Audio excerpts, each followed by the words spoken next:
A battered Navy SEAL lay crumpled on a lonely Minnesota highway, left in the cold dust after chasing a man no child should ever meet. Beside the speeding lanes, his breath thinned, his memories blurred, and no one knew he was there. Then a young FBI agent and her German shepherd stopped, as if heaven itself had pulled the leash.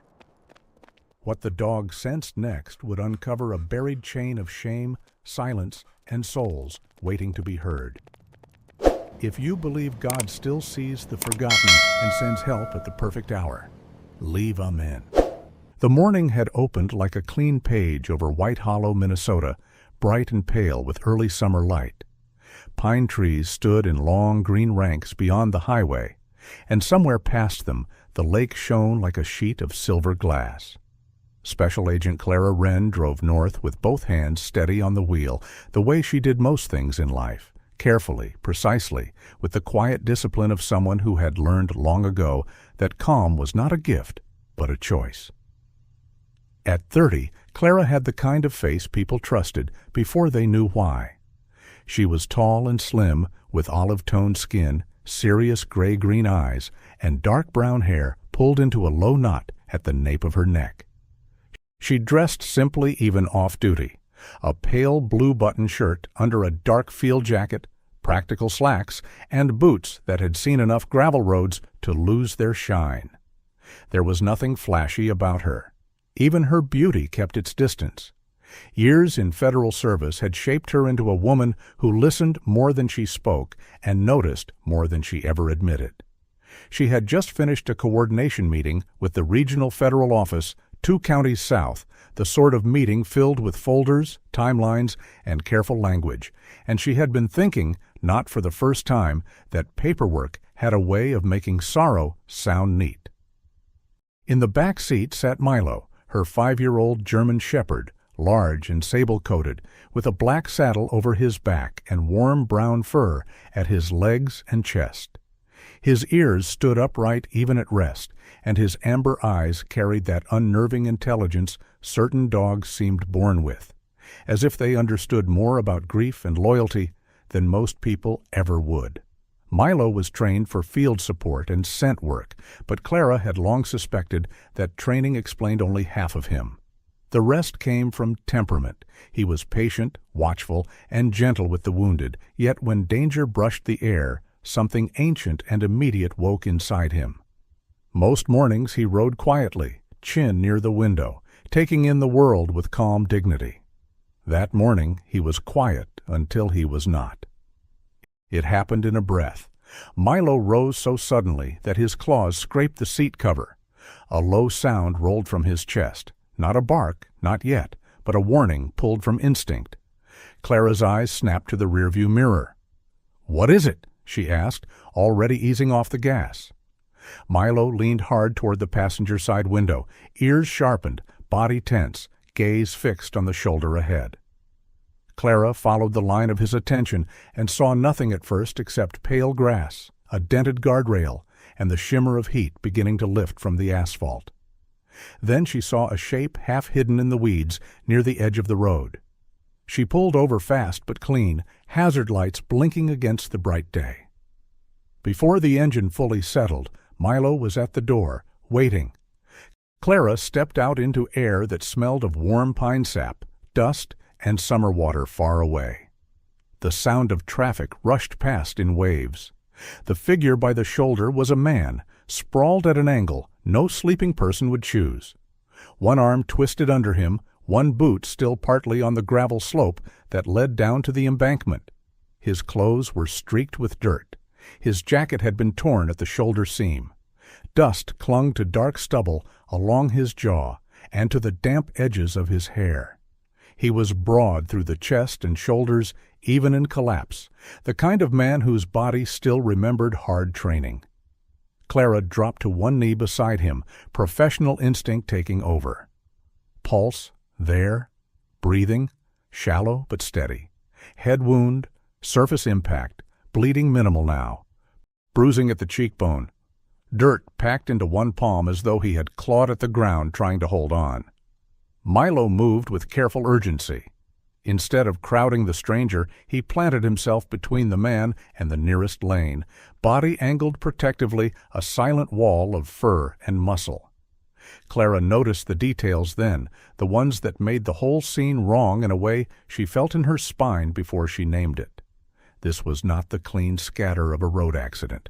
There was a slide mark in the dirt above the shoulder, as if someone had come scrambling up from the embankment below. A snapped plastic restraint lay in the grass. A phone with a shattered screen glittered in the weeds. A small metal piece, muddied and bent, rested near a patch of disturbed gravel. She took it all in while calling emergency services, her voice clipped and controlled, but inside her thoughts began to darken. Somebody had left this man here. When she touched his wrist to check again for response, his fingers tightened weakly around something. Clara pried them open with care and found a tiny memory card pressed into his palm. Not by accident. Held. Preserved. That detail settled over her like a shadow. "All right," she murmured, though she was not sure whether she spoke to the man or to herself. "You wanted someone to find this." A blast of sunlight ricocheted off the broken phone screen and struck her eyes so sharply she flinched, and in that single white flash the peaceful highway seemed to split open, as if the day itself had paused and shown its hidden teeth. The paramedics arrived within minutes, their ambulance bright against the soft green landscape. One of them, a young man with freckles and sandy hair, introduced himself as Owen Burke while checking vitals. He moved quickly but kindly, the way small-town medics often did, with efficiency wrapped in plain human decency. "He's lucky," Owen said, glancing at Clara, then at Milo. "A few more minutes in this position, and this could have gone a different way." Clara did not answer. Lucky was not the word she would have chosen. Chosen. That was closer. Chosen by timing, by instinct, by a dog who refused to look away. At White Hollow Regional Hospital, the fluorescent halls and polished floors felt almost too ordinary for what had happened on the roadside. Clara gave her statement, turned over the broken phone and metal fragment, and kept the memory card in evidence custody. The man's wallet identified him as Ethan Vale, age 37. Former Navy SEAL, if the old military ID tucked behind his license meant what it appeared to mean. When the nurse cut away part of his torn sleeve, Clara saw the faded marks of old scars along his forearm, pale lines crossing stronger, newer bruises.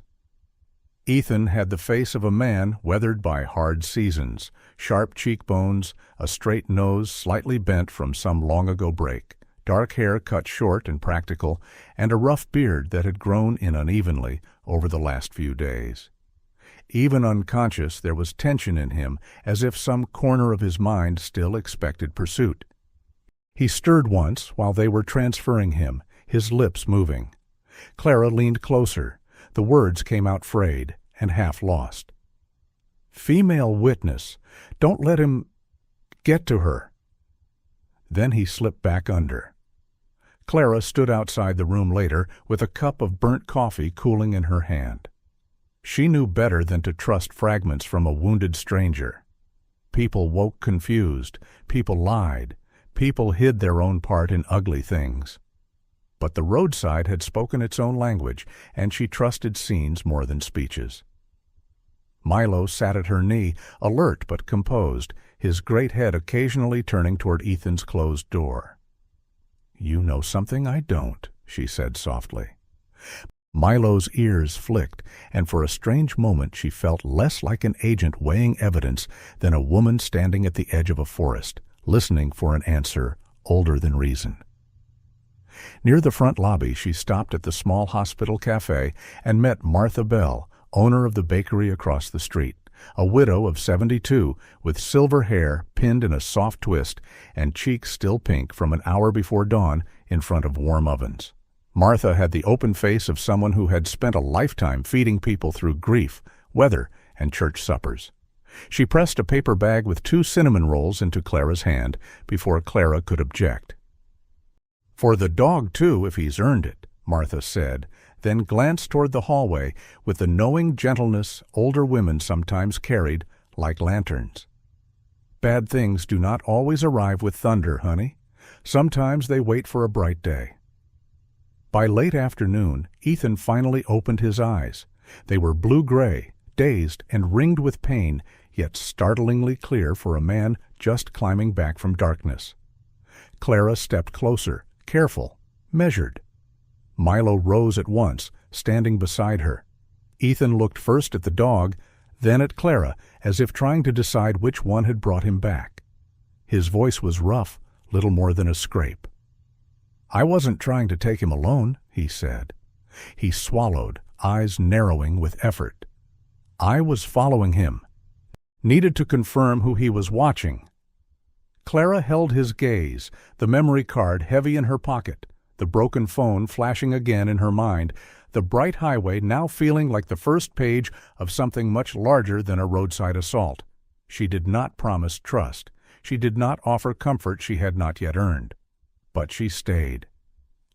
And in the quiet that followed, even the room seemed to understand that this was not the end of an incident. It was the beginning of a hunt. Ethan Vale woke slowly, like a man rising through deep water he had never meant to enter. Morning light lay in pale bars across the hospital room, and the machines beside him gave off small, patient sounds that made the silence feel almost holy. His face looked harder in daylight than it had on the roadside.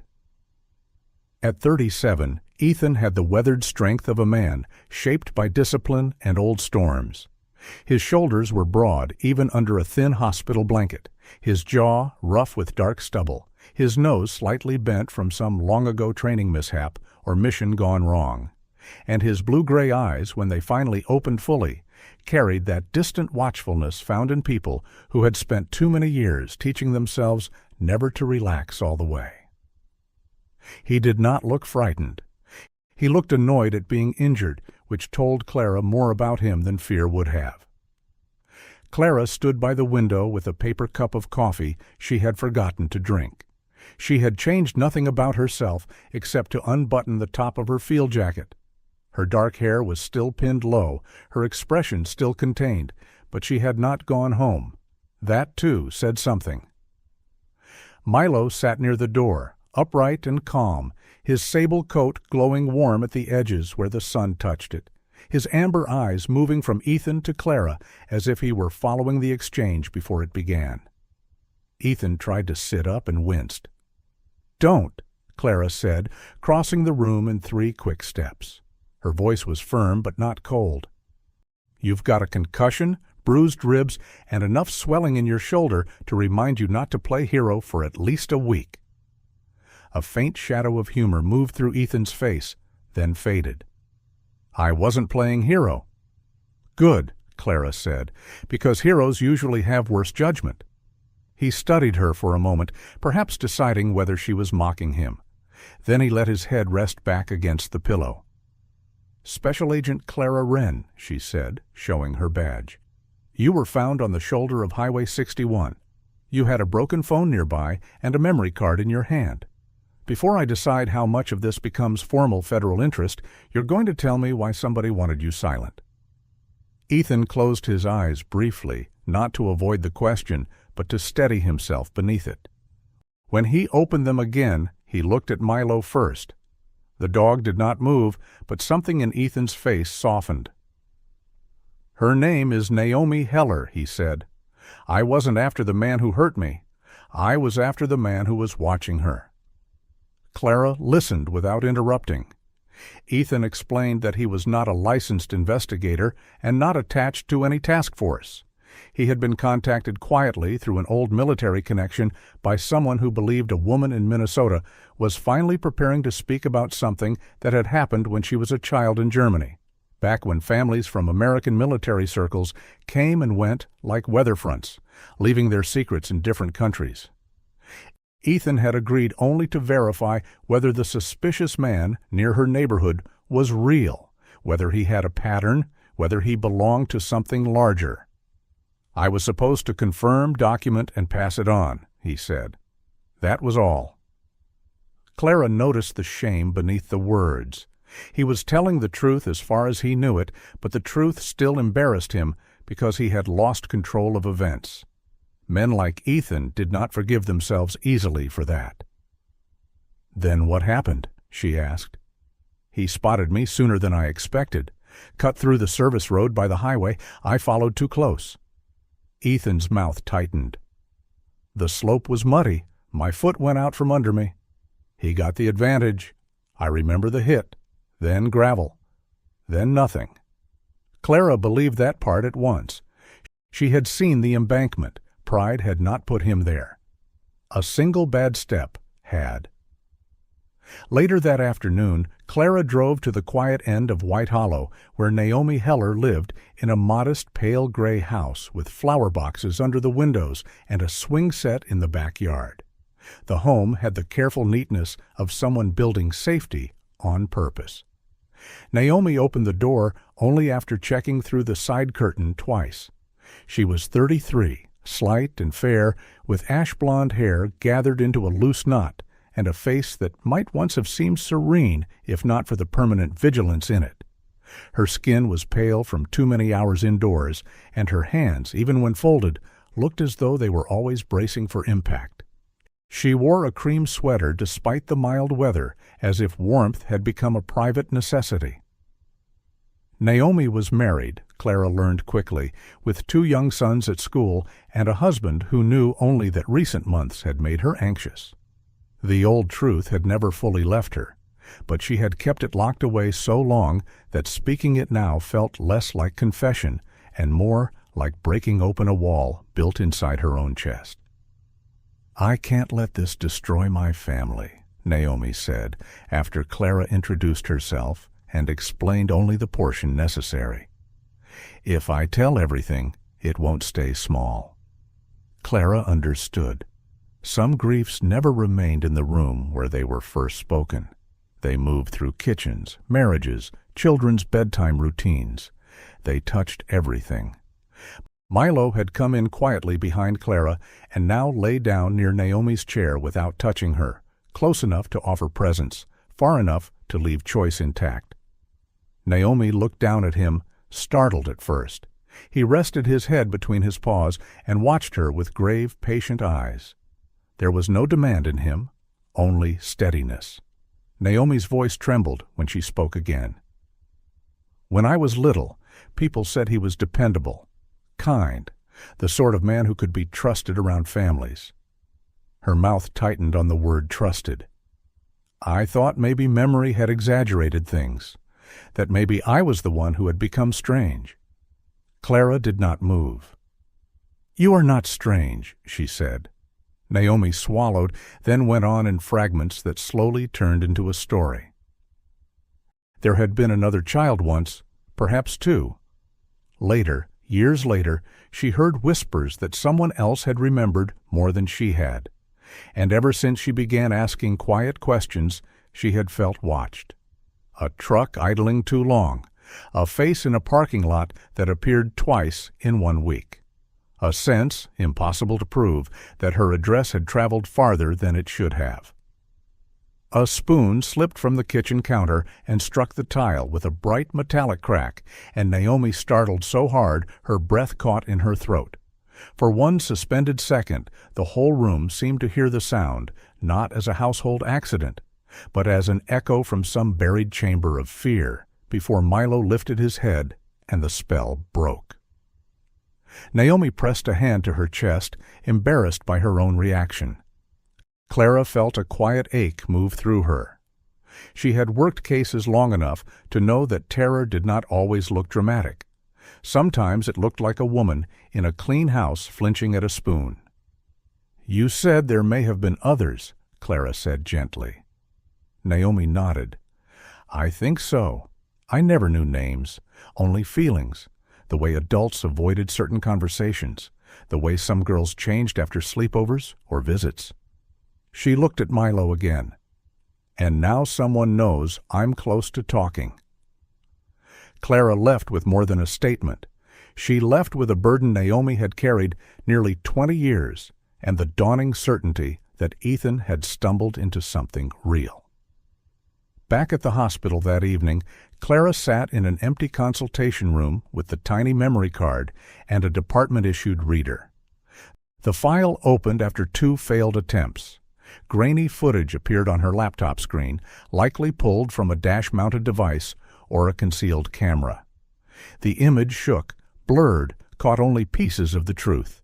A service road, a shoulder of weeds, the side of an older truck with worn paint, and one tail light dimmer than the other. Then for half a second, the rear plate came into view, not fully readable, but enough to catch 3 numbers and part of a letter. Clara paused the frame, her pulse steadying into something sharper than suspicion. Milo, stretched beside her chair, lifted his head at the exact moment she leaned closer. "You were right," she murmured, not sure whether she meant Ethan or the dog. The room around her felt suddenly smaller, as if the walls had drawn in to listen.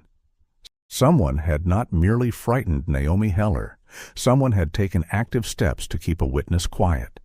And somewhere just beyond the edge of that blurred screen, an older crime was beginning to breathe again. By the next afternoon, the sky above White Hollow had turned the color of polished glass, pale blue and deceptively gentle, the kind of northern light that made even old wood and rusted nails look forgiven. Clara Wren drove toward the abandoned harbor district with the memory card sealed in an evidence pouch on the seat beside her and Milo, in the back, upright and silent, as if he understood this was no longer only about one wounded man on a roadside. The partial plate from the blurred footage, combined with traffic camera pulls and Naomi Heller's careful recollections, had narrowed the search to a tired strip of shoreline beyond the old freight docks, where forgotten storage buildings leaned toward the water like old men listening for ships that would never return. Clara had done it properly. She had requested local support, logged the probable cause chain, and notified the right office that the matter now carried possible federal implications. She trusted instinct, but she trusted process too, because instinct found the door and process kept it open.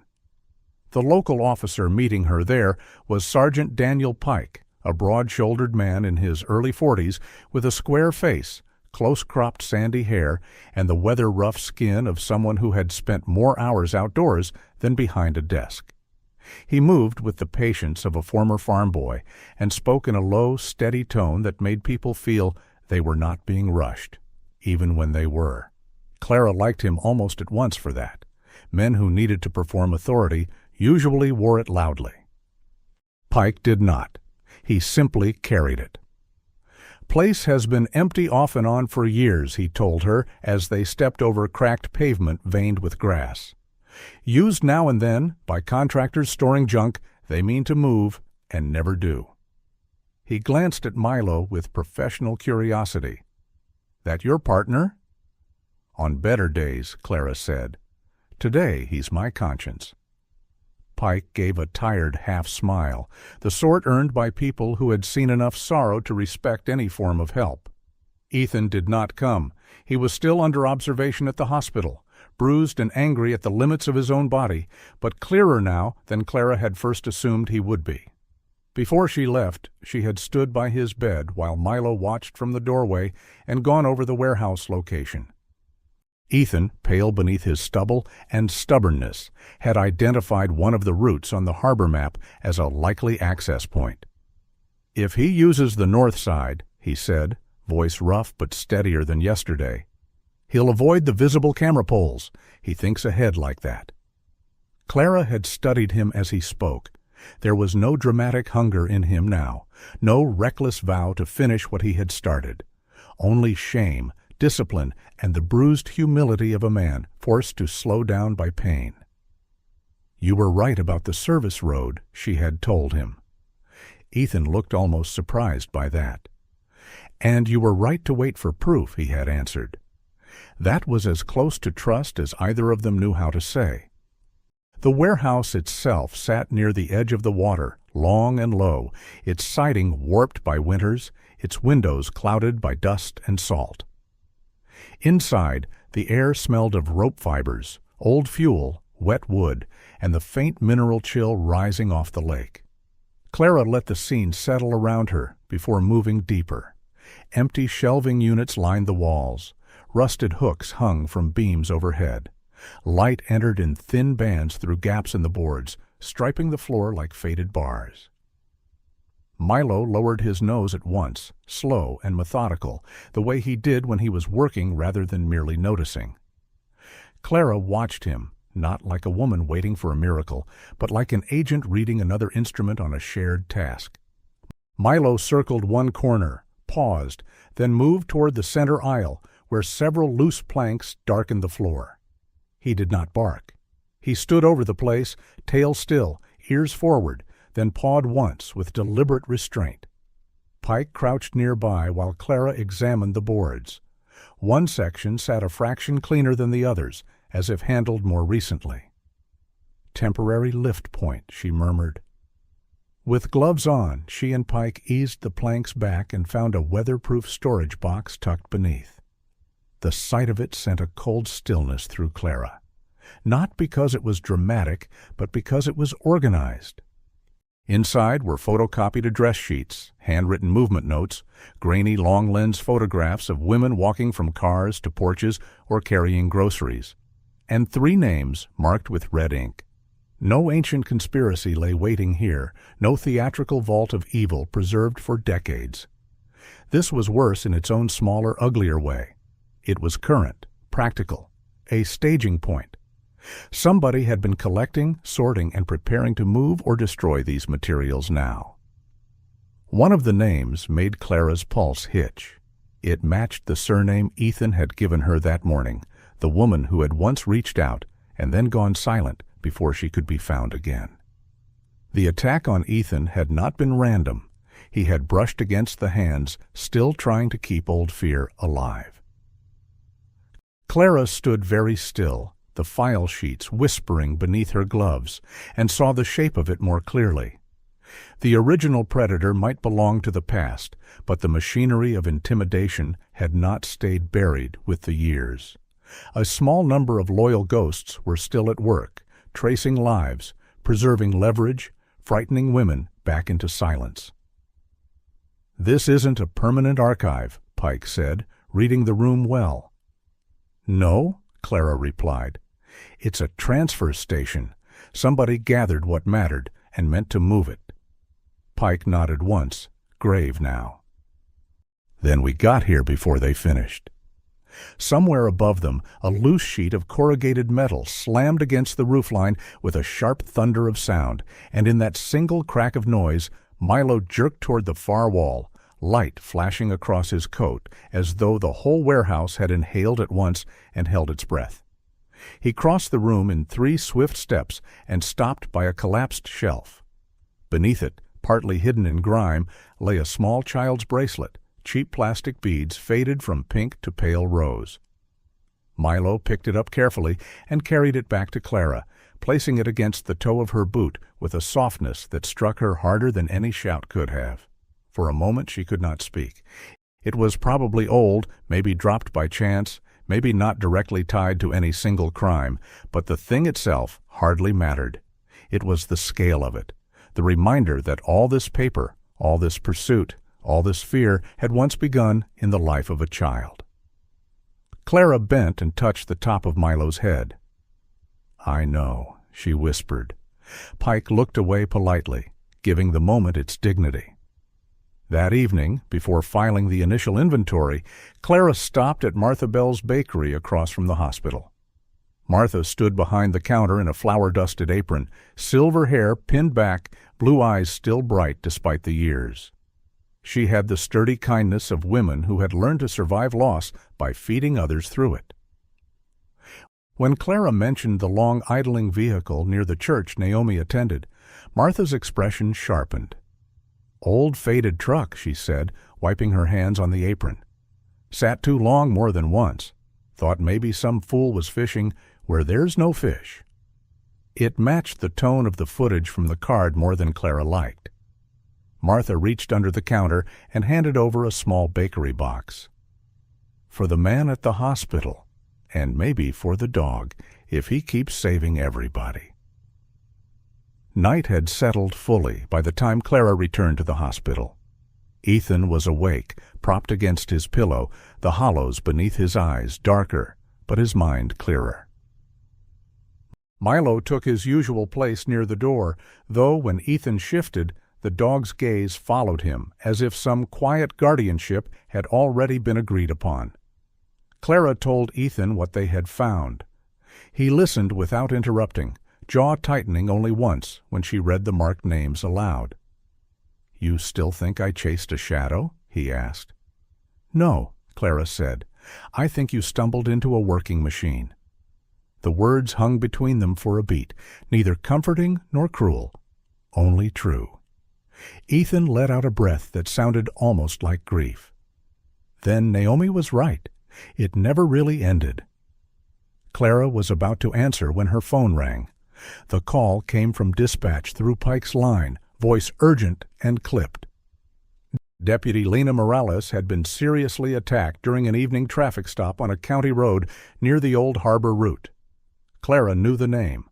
Lena was a young county deputy, 29, dark-haired and athletic, the kind of officer people described as warm until duty required steel. Clara had met her only briefly in passing at the station, long enough to notice the sun-browned skin, quick, dark eyes, and no-nonsense composure of a woman who had grown up around hard weather and harder choices. Now Pike's voice carried a strain Clara had not heard before. "The suspect's in custody," he said, "and there's something in the vehicle you need to see." Clara felt the room sharpen around her. Ethan looked at her face and understood before she spoke. The case had just widened. Whatever hand had once reached through the past to silence frightened girls was now striking at anyone who got too close to the truth. By the time Clara Wren reached White Hollow County Hospital, the soft blue evening over the town had taken on that strange, hollow stillness that comes after bad news spreads faster than the wind. The hospital parking lot was fuller than it should have been for that hour. A patrol unit sat crooked near the entrance. A pickup truck from the highway department was parked beside it, and two women from the diner stood under the awning, holding paper cups and whispering as though the walls themselves had ears. White Hollow was not a place that wore fear openly. It was a place of church suppers, fishing mornings, school concerts, and porch lights left on for neighbors. But fear had arrived anyway, quiet as frost, and now it clung to the town in the spaces between people's voices. Clara moved through the sliding doors with Milo beside her, his heavy paws silent on the polished floor, his ears alert. He seemed to feel what she felt, that the case had shifted again, not outward in confusion, but inward toward something closer, more deliberate, more dangerous. Deputy Lena Morales had been moved out of emergency care and into a guarded room on the second floor. Clara had seen Lena only twice before in passing, but even those brief meetings had been enough to leave an impression. Lena was 29, tall and athletic, with bronze skin, dark eyes that always seemed awake before the rest of her face, and thick black hair she wore in a tight braid when on duty. She had grown up just outside Duluth with 3 older brothers and a father who worked snowplows every winter, and there was something durable about her, the kind of steadiness built in women who had learned early that gentleness and toughness were not enemies. Tonight, though, that strength was hidden beneath bruising, pain medication, and a shoulder wrapped thickly from collarbone to upper arm. One side of her forehead had been bandaged, and her voice, when she spoke, came out thin with fatigue. Still, when Clara stepped near the bed, Lena made an effort to focus. "The driver," she said before anything else, each word measured. "He kept looking at his phone before I asked him to step out, like he was waiting for someone to tell him what to do." Clara glanced at Sergeant Daniel Pike, who stood near the foot of the bed with his hat in both hands. Pike's face looked more tired than it had the day before. "You also said you'd seen the vehicle before," Clara reminded her gently. Lena nodded. 2 nights ago, parked half a block from Naomi Heller's street, didn't sit right with me."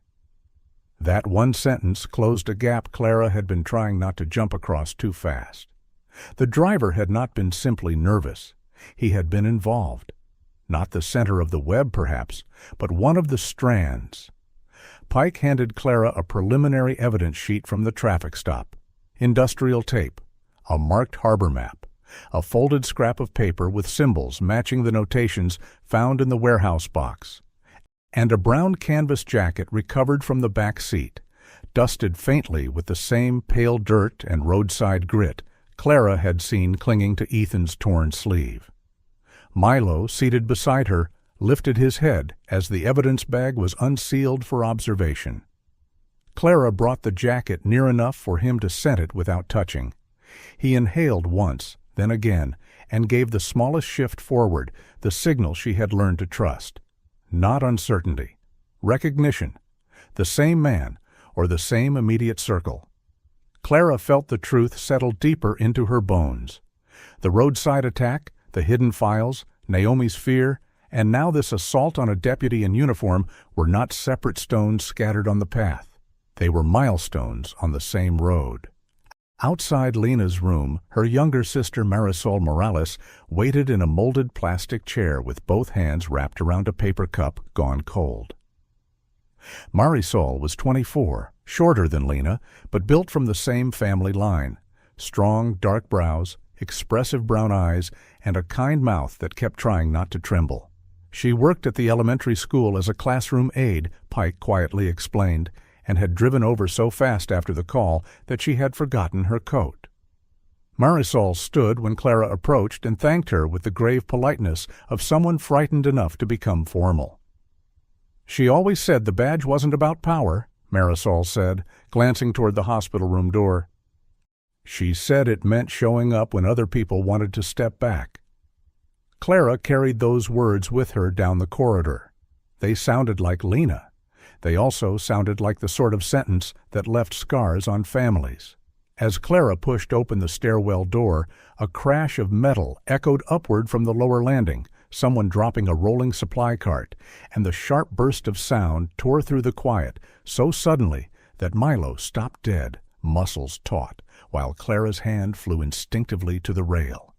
For one suspended breath, the whole hospital seemed to freeze around that noise, and she saw, with painful clarity, how easily ordinary places became chambers for dread. When the moment passed, Milo leaned once against her leg before continuing. That simple touch steadied her more than the coffee she had forgotten to finish 3 times that day. She headed downstairs to the small incident room where Pike had laid out the copied notes from the driver's initial questioning. The man in custody was named Ross Tiller, 36, local enough to know the county roads, rough-faced, hollow-cheeked, and mean in the exhausted way of men who had spent years letting bitterness harden into habit. Ross had a history of small violent charges, no talent for restraint, and a record of doing odd transport work around the harbor district. He was not important in the grand mythic sense. He was important in the practical sense, which was sometimes worse. Men like Ross made terrible things function. He had admitted almost nothing, but under pressure he had let one name slip while trying to insist he was just moving items and didn't know what the old man wanted with half of it. That was enough for Clara to stop hearing only what he denied and start hearing what he had accidentally confirmed. Back at the hospital later, Clara found Ethan sitting up in bed with his chart on his lap, as if reading it might help him negotiate his release sooner. The room lamp softened the harsher lines of his face, but not the weariness in it. He had shaved poorly with a disposable razor someone had brought him, leaving a faint shadow over his jaw and one nick near the chin. He looked less like a fallen man tonight and more like one trying very hard not to feel useless. Milo went to him first this time, settling by the bedside. Ethan rested one careful hand on the dog's head. "You look like hell," Clara said. "That's generous," Ethan answered, and the corner of his mouth moved in the ghost of a smile. She told him about Lena, about the jacket, about Ross Tiller's loose tongue. Ethan listened with growing stillness, the way some men went quiet, not from calm but from concentration so deep it became its own kind of storm. Clara laid the copied note sheet on the blanket in front of him. One name had been circled in her pen: Trent Maddox. The change in Ethan was immediate and unmistakable. His shoulders stiffened. The color drained beneath the tan of his face. He stared at the name as if it had been pulled not from an interview room, but from some locked chamber in his own memory. "That's him," he said, and his voice had gone low enough to feel like stone. "That's the one from the slope. He hit me, took the phone, and thought he'd taken everything." Clara watched him carefully. No dramatics, no wild certainty, only recognition sharpened by pain. "You're sure?" she asked. Ethan lifted his gaze to hers, blue-gray eyes clear in a way they had not been when she first met him. "I'll remember that face the rest of my life." Clara looked down at the name once more. The room felt smaller again, the walls pressing in around the truth now taking shape. Trent Maddox was not the center of the darkness, but he was a real hand inside it, close enough to grab, close enough to follow. Outside the window, White Hollow's lights blinked softly through the dark like little prayers set against the cold. Inside, Clara understood that the story had crossed another line. This was no longer about whether someone had frightened a witness. It was about how far they were willing to go to keep the old silence alive. The next 2 days did not move like days in ordinary life. They moved like drawers, opening one after another in a room that had been locked too long. Clara Wren hardly saw the sun except in slivers through courthouse windows, across the windshield of her government SUV, or in brief white flashes off Lake Superior whenever she crossed the northern road out of White Hollow. The work had become patient and procedural, exactly the way real justice often did. Traffic camera stills were matched against fuel station footage. Partial plate numbers were checked against outdated registration records. Lease histories for storage facilities were pulled and compared with old delivery logs from harbor contractors. Sergeant Daniel Pike, calm and tireless in his plain, steady way, coordinated with the county office while Clara handled the federal threads. Bit by bit, the shape of Trent Maddox's movements emerged, not elegant, not brilliant, but practiced. He had used places no one cared about anymore: old service roads, closed loading areas, forgotten refrigeration units at the far edge of the lake where no family would casually wander in the evening. Ethan, still under activity restrictions and carrying the soreness of his head injury like an unwelcome second shadow, did not join field operations, but he helped in the narrow ways Clara allowed. He sat with maps spread across his hospital tray table or later in a borrowed office at the station, his roughened hand tracing likely exits, likely pauses, the habits of a man who believed fear was more useful than speed. At 37, Ethan looked stronger each day and more haunted too, because healing gave a man time to remember. His dark hair had grown slightly unruly around the temples, his jaw stayed blue with fast-returning stubble, and his blue-gray eyes had the sharpened caution of someone learning not to mistake motion for progress. He did not argue every limit anymore. That, more than anything, told Clara he was changing. When the final lead aligned, it took them to an abandoned cold storage compound north of the old harbor route, half hidden by wind-bent spruce and the skeletal remains of chain-link fencing. The place had once served fishing boats and produce haulers, but now the concrete loading bays stood empty, their paint peeling in strips that fluttered like dead paper whenever the wind came off the water. The lake beyond it was hard and glittering under the afternoon light, beautiful in the severe northern way, all brightness and chill. Clara arrived with Pike, 2 deputies, and a quiet federal support team from Duluth. Milo remained in the vehicle at first, watching from the rear compartment, his sable coat dark against the glass, ears forward, body still with that waiting focus he carried before work. Clara had insisted the site be cleared for immediate threats before bringing him in. She trusted him, but trust was not an excuse for carelessness. One of the federal agents on site was Tessa Monroe, a lean woman in her late 30s with cropped auburn hair, a freckled face, and the clipped, exact speech of someone who had spent years translating chaos into evidence. Tessa had once worked long cases involving witness intimidation, Clara learned, and there was a plain kindness under her sharp efficiency. "Men like this don't build empires," Tessa said as they approached the central unit. "They build hiding places, smaller, meaner, easier to maintain." Clara nodded. That sounded right. The first pass through the compound revealed very little beyond old pallets, rusting hooks, and the stale smell of machinery that had not run in years. But there were recent disturbances, if one knew how to look. Fresh scrape marks near a side entrance, new padlock metal against an older corroded latch, tire impressions where no business had been logged in months. Once the perimeter was secured, Clara opened the rear door and gave Milo the signal.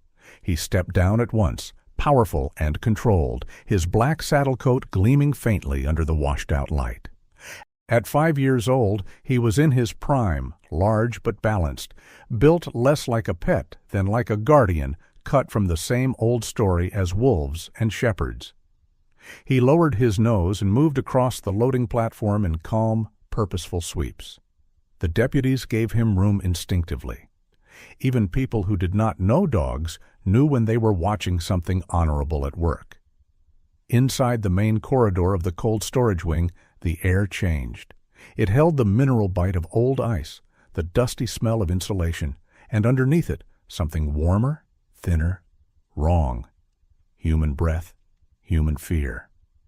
Milo stopped before a narrow side door fitted into the wall near the back chamber.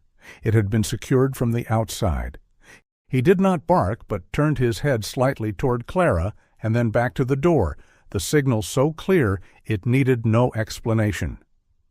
Clara crouched and noticed something else, a near-invisible strand of fishing line set low across the adjacent passage, exactly where a person hurrying after movement might catch a boot and fall. It was crude, but effective. Pike cut it carefully while Clara felt a brief, cold anger move through her. Trent Maddox did not need elaborate genius. He needed only the habits of a coward willing to prepare a small cruelty in advance. A fluorescent fixture somewhere deep in the structure suddenly sputtered to life with a violent buzz, spilling a harsh white flicker down the corridor, and for a heartbeat the whole narrow passage leaped out in sharp edges. Wire, padlock, Milo's raised fur, Clara's shadow thrown giant across the wall, before the light stuttered again and left everyone standing in that breathless slice between fear and certainty. The lock was forced. The door opened inward. At first, the room looked empty except for a folded blanket on the floor and a plastic water jug half full in the corner. Then a woman shifted against the far wall, shielding her eyes from the sudden light. Rachel Dunn was 35, though stress and sleeplessness had pulled years across her face in 2 short weeks. She had chestnut hair cut roughly to her shoulders, now tangled and dull, and a narrow frame made smaller by fear. But there was still a delicacy to her features that hinted at the younger woman she had once been, before vigilance became part of her posture.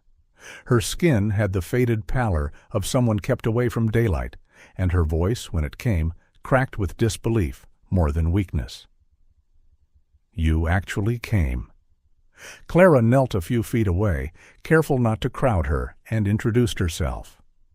Milo stayed at the threshold, not entering until Rachel looked at him and gave the smallest nod, as if some part of her needed to choose gentleness before it crossed the room. When he did step closer, Rachel's face broke. She touched the side of his neck with trembling fingers and began to cry without sound. Not the crying of spectacle, the crying of a person who had held herself upright too long. Rachel's first statement was taken slowly, with Tessa present and Pike outside the door keeping the corridor clear. Rachel explained that Trent Maddox had not assaulted children himself, not that she knew of.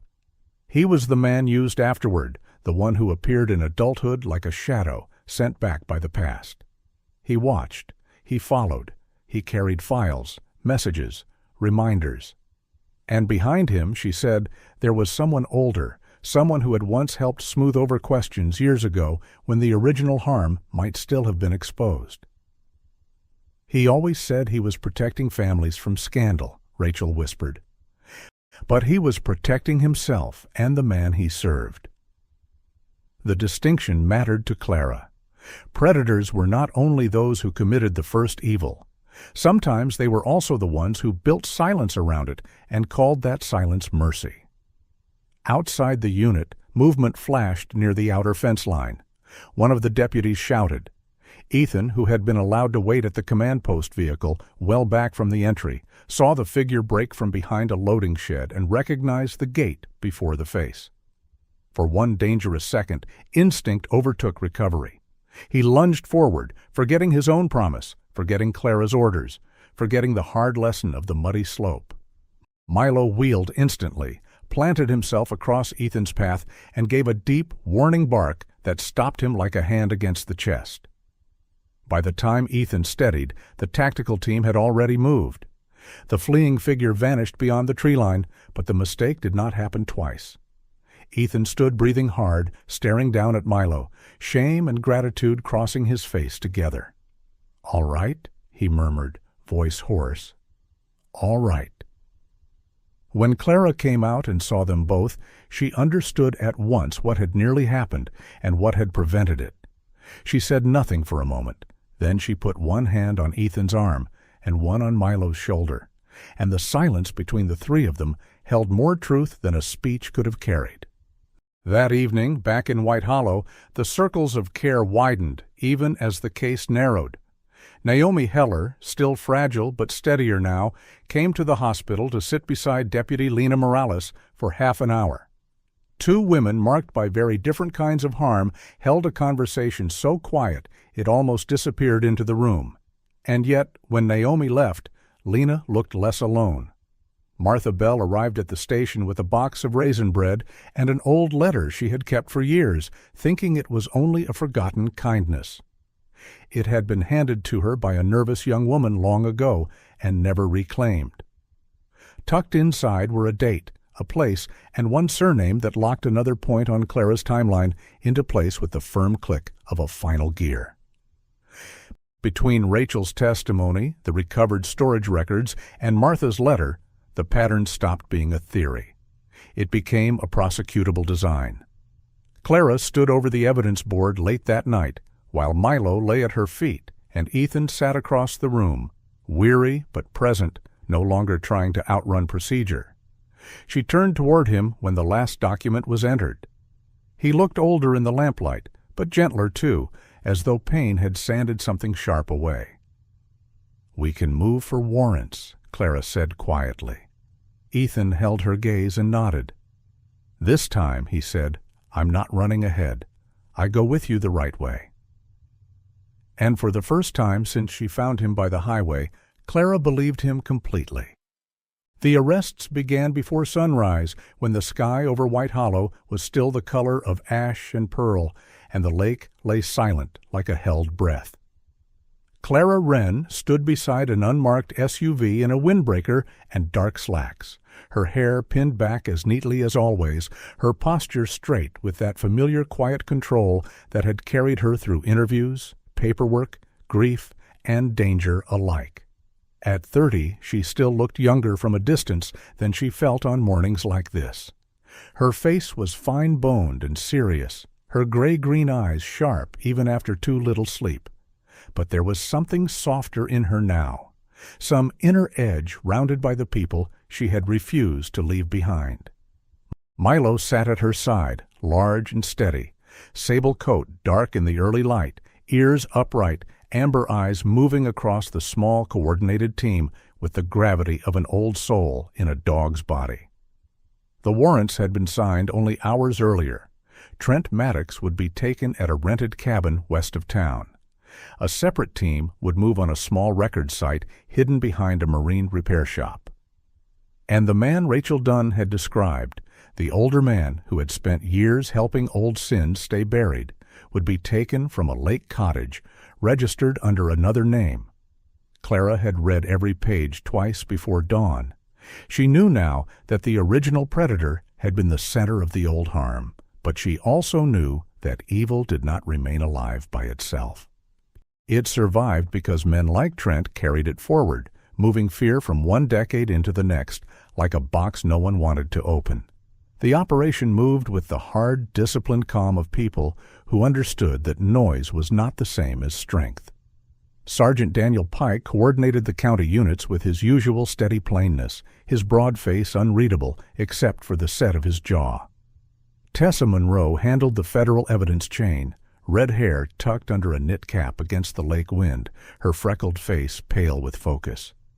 Clara stayed at the center of the communication net, listening as one checkpoint after another came alive. Trent was taken without spectacle, found half-dressed and unprepared, the arrogance of men like him always weakest in the first light of morning.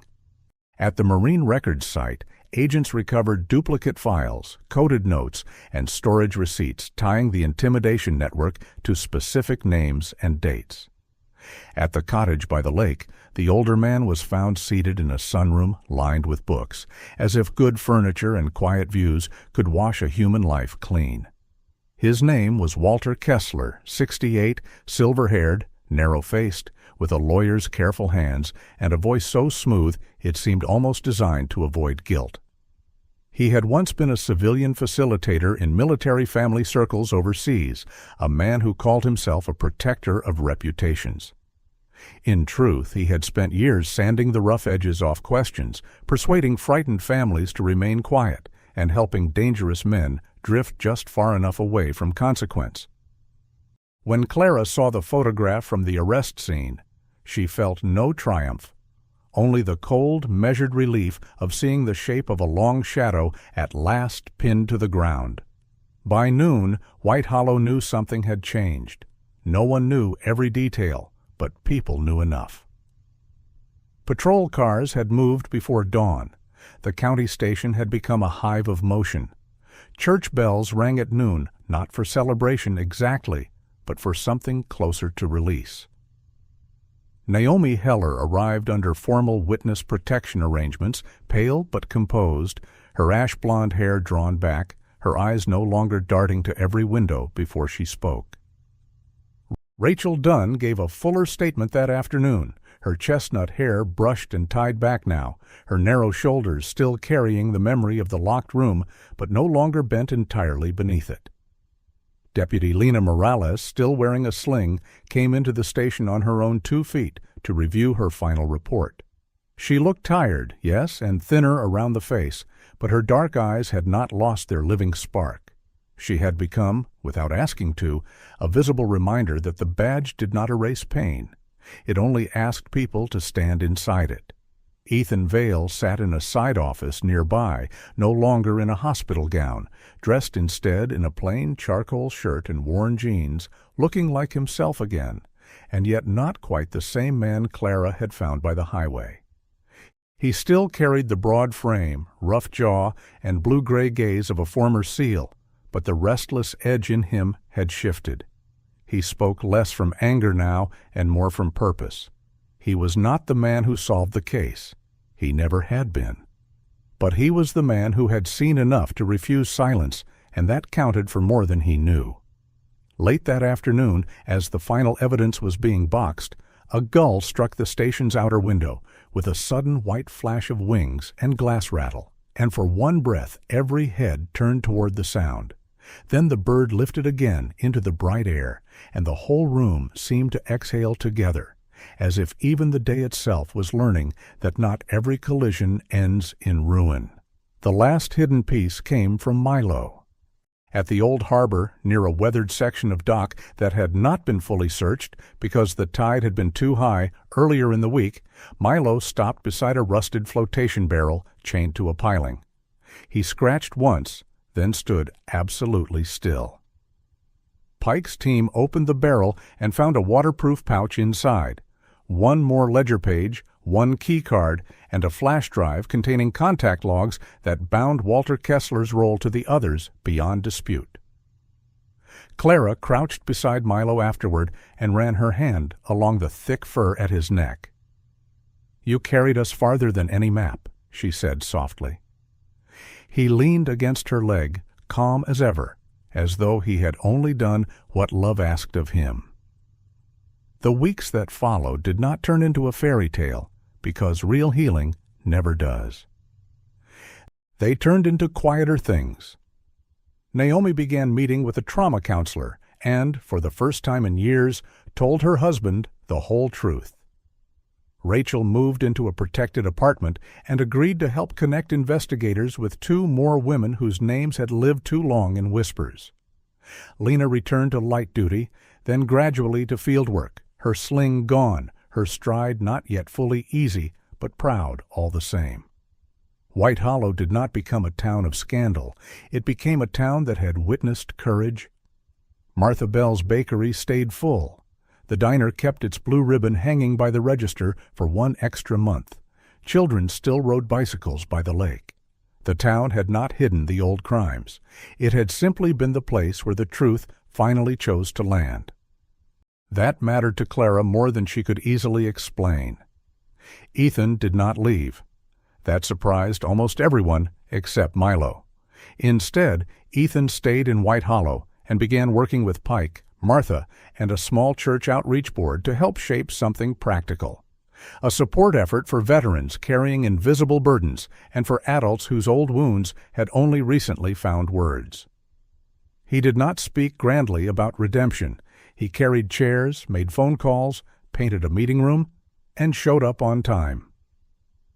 Clara watched all of it with a private tenderness she did not rush to name. She had spent years giving her best self to duty and her silence to everything else.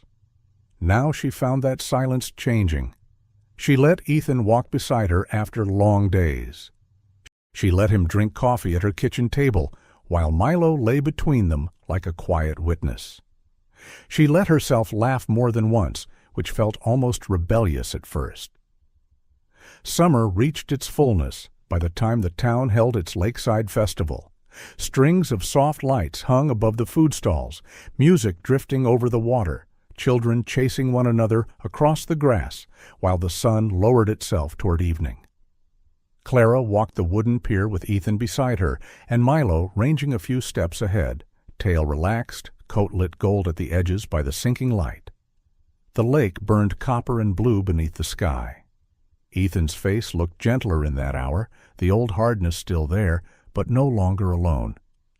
"I spent a long time living like a man just passing through his own life," he said quietly, looking out over the water. "I don't want that anymore." Clara did not answer with a speech. She simply reached for his hand and held it, her fingers tightening once, a promise small enough to be true. Milo ran ahead, then turned back to look at them, ears high, as if he had known from the first bright morning on the highway that this road, with all its hurt and mercy, was leading exactly here. Their shadows stretched long across the wooden boards in the evening light, woman, man, dog, and for the first time the future did not feel like a place to survive. It felt like a place they had earned. This story reminds us that evil may hide for years, but truth does not lose its voice forever.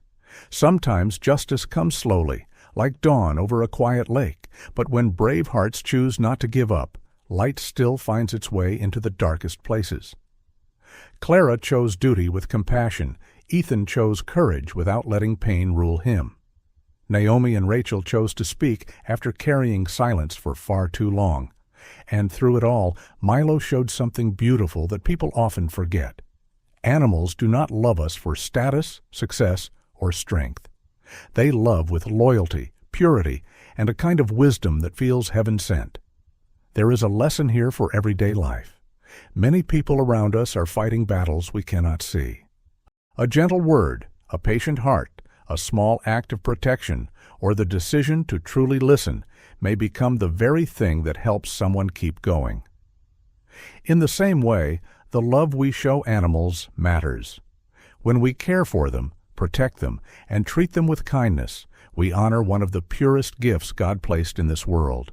A faithful dog can become comfort in loneliness, courage in danger, and hope in a moment when hope feels far away. Maybe that is how miracles often come, not always with thunder from the sky, but through quiet timing, unexpected rescue, a hand that stays, a truth finally spoken, or a loyal animal who refuses to leave. Sometimes God does not remove every storm at once. Sometimes He sends strength for the next step, the right person at the right moment, and just enough light to keep us moving forward. So if this story touched your heart, let it stay with you after the video ends. Hold your loved ones closer. Be kinder than necessary. Protect the vulnerable. Speak up when something is wrong. And if you have an animal in your life, treasure that bond, because love like that is rare and holy in its own quiet way. Please share this story with someone who may need hope today. Leave a comment and tell us where you are watching from, or simply write Amen if you believe God still works through small mercies and unexpected miracles. And subscribe to the channel so more stories of courage, healing, and faithful love can reach the people who need them most. May God bless every person watching, protect your home, bring peace to your heart, healing to your burdens, and gentle light to your path in the days ahead.